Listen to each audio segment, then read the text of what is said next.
Okay, I just wanted to give you a little bit of an idea. Some of my preps that I have. I basically have everything now at my house where I'm at right now. So I just wanted to give you a little bit of an idea. What I have here, I have cases of water. You know, the six Poland Springs, 6 cases, eight cases, and then an extra 4 gallons there. I have the Poland Spring bottled water. Okay, I actually got some more water up there too. Over here, one of the things that I definitely wanted to show you that I have, this is a heavy duty extension cord. That's one of the things that I have. I got propane bottles underneath there. I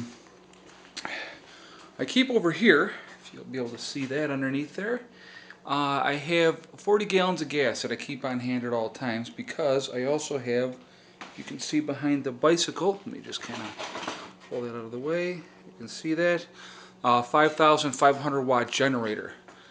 I got a couple coolers there, a couple more coolers there. So then I'll take you inside, and that's just some of the stuff that I have there. Then I have a another area over here. Bring you into here, and this is basically a spare bedroom now. And I have 4 7-gallon water bottles, and those are always kept full. A lot of my preps are here. I got them in totes. You know, a lot of different stuff. Everything from canteen sleeping bags, blow-up air mattresses, towels, the solar showers. I mean, you name it, I freaking got it in here. You know, rope. You know, just everything is here. And then I'm going to take you downstairs, and I'm going to show you what I have down here. Now down here, I have stacked 5 high. Actually, let me turn this little light on so you can get an idea. There we go. Behind here, you can see stacked 5 high all the way down. I have a grand total of 87 buckets. And besides the buckets, I have a few cases of MREs. There's 12 MREs in each case. Then I have the number 10 cans. There's more buckets over here. And some more prep stuff here. Bug out bags. You know, and then you'll see over here all kinds of food products. You probably saw that, a lot of pasta down there, some canned goods, some juice down there. You know, just for the moment. Oh, and then over here is my vacuum sealer. I got my walkie-talkies here for communication. If the grid went down, I'd still be able to communicate via walkie-talkie. Now this is something I wanted to show you guys. I have these 4-pound things of iodized salt. I have packed up over 81 pounds of the iodized salt, and the reason that I've done that is just because we need the iodine in our system, and I could, you know, use the salt for preserving, barter, whatever, you know, I want to. One of the things that I like too, that I get a lot of, is the tuna in the packets like this. And then I also have, let me show you these here. I got probably another 80 cans of tuna in a can. So I have quite a bit. You know, I just, you know, like I said in many of my videos, is if you've listened to me, that my children are my #1 priority, and they always have been. And so, you know, food, water, if I had to hunker down in a house, which is not the ideal situation, I could actually do it for months and months and months. One of the other things, let me show you this real quick. In these here, I have rechargeable batteries, and I actually have a bunch of the different sizes. I just put them in those so they're out of the way. I buy the peanut butter from Sam's Club, and it's 6 pounds each, and I always keep 3 backups and one that we're using at the time. You know, everything from pickles to instant mashed potatoes, tons of pasta. Now, you see the pasta that I have on the shelves, I have the honey. And the honey comes, and if you can see that, it's all crystallized. Doesn't mean it's gone bad, you just got to heat that back up. But these are 5-pound things of honey. So, you know, I got 3 of them, so there's 15 pounds of honey alone right there. You know, everything from mustard, dressings. These are the instant noodles you can make stuff with. You know, more tuna up here. Just a lot of canned soups. I have a lot of, let me show you this. I got the Spam here. I got shrimp down here. I have the ham in a can. Let me see if you can see that. There you go. Cooked ham in the can. I have those. I have a lot of the sardines. And then I also have, you have more of the seafood snacks there. And then you have your herring fillets.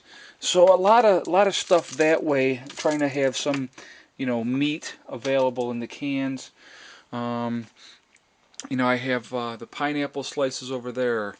I have pear halves here. I have peaches, mandarin oranges. I have a lot of these as well, the small mandarin oranges. So, you know, I just try to diversify what I have. You know, that is obviously a gun case. I won't get into what I have in there because I don't really like to talk about my weapons. But, you know, here's another thing I wanted to show you that I have here. I mean, this is just a, you know, I have a ton of these as well. The Mountain House, that'll serve, you know, it's 2 entrees. Oriental style chicken, and, you know, then I got a whole bag of that. I just, everything has been about prepping, and, you know, I've been very fortunate. I got into it. I've done a lot of research. I've a lot of videos, watched a lot of videos, learned a lot of good information. And like, here's another thing. I'll show you this. And I do actually have a lot of this packed away. The instant non-fat dry milk. That's you know, being able to have something different to offer to kids other than just water. If you got the milk that way, the juice mixes, you know, lemonade, Kool-Aid, iced tea. I actually have quite a bit of that packed up already. You know, it's just having a diversified thing, so it's not just water all the time. Which, don't get me wrong, if you have nothing else, water's fantastic. I also have the Katadyn, you know, water filter system for making fresh water, and I have it's makes 13,000 gallons of fresh water, and I have an extra backup filter, so I have the capacity to make 26,000 gallons of fresh water just from that alone. So, I mean, that was a huge priority because it's like, you know, if you go by the statistics, it's 3 minutes without air, 3 hours in exposure and you're dead, 3 days without water, and 3 weeks without food. So, you know, if you're in a survival situation, obviously shelter is going to be your #1 priority because I'm pretty sure you're going to be able to breathe. So, you know, getting the shelter first, then getting water, then food, because you can live a long time without food, and a lot of people don't realize that. Don't get me wrong, we'll get hungry and we'll be starving or whatever, but you can do okay. You know, I plan on living on my retreat as soon as my situation changes up here. I'm going to be starting looking for land again very soon, looking for an ideal location, and once I get the ball rolling, I'll be making a ton of videos because I am going to be living on site as I do what I need to do. As I mentioned in my last video, my situation here, I'm letting the house go back to the bank, so I'm on the clock. And, you know, that's my own doing. And, you know, I have no regrets, to be honest with you. I mean, some people may think that I'm absolutely out of my mind. But, again, as I said in the last video, I'm tired of being a slave to the system. And I don't have a problem working.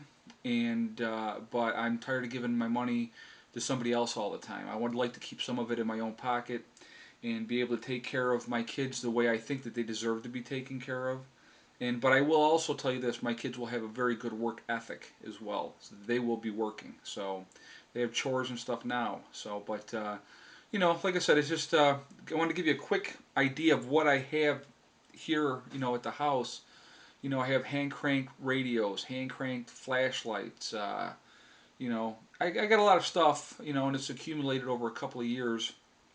I missed my land. I'll be honest with you. I loved my land that I had, but because of the situation that had to go, and that's okay. And logistically, it wasn't the best location. It was a fantastic retreat if you could get to it in an emergency situation. But I think living on my retreat is probably going to be the best case scenario.